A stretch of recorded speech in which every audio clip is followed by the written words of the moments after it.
So my name is Adeola Adams, and I just moved to Nigeria 7 months ago, and it's been really interesting to learn so much more about Nigeria, being there, especially in Lagos, talking with people, learning about this new context that I'm in, and I'm particularly interested in neuropsychiatry and mental health. I have a background in neuroscience and global mental health as a public health degree. It's been fun. But at the same time, it's been really heartbreaking to see that there's a dearth of research to do with neuropsychiatry and mental health in Nigeria. I think being there now, I'm just beginning to gain confidence to actually start helping other people become more aware of mental health in Nigeria.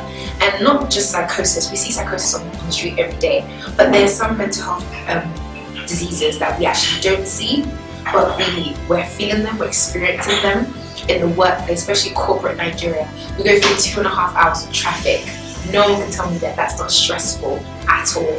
So it's really interesting to see that people go through these stresses. People actually go through some of the symptoms and some of the causes of depression and other mental health disorders, anxiety for example, but don't necessarily know it's happening to them.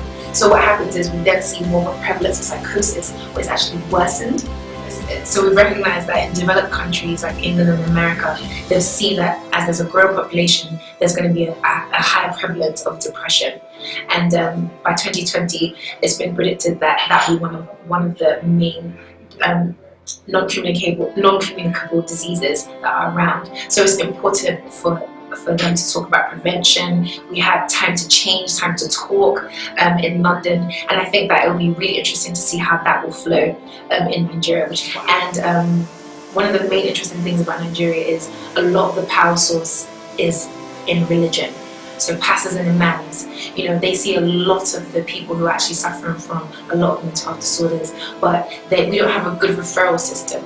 So how about we train pastors and imams how to notice signs of more severe depressive symptoms and then refer on to neuropsychiatrists or to psychiatrists. So creating a system with the current system in place, with tradition, with religion, not bringing Western ideas and just leaving it at that, but bringing Western ideas and combining them with our own tradition.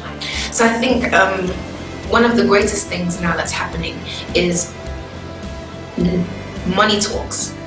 So if we can now put dollar signs on how many lives are lost because of mental health or because of some diseases that are preventable that we didn't know sometime, if we can talk about how much is on everyone's head per death, how much that costs the country, how much that costs Nigeria as a whole, when we start talking about health economics, talking about how cost effective it is for us to save lives and not see people die, then I think that it may be the thing that alerts the government. It may be the thing that alerts people, because it seems like the world revolves around dollar signs or the pound sign or the yen.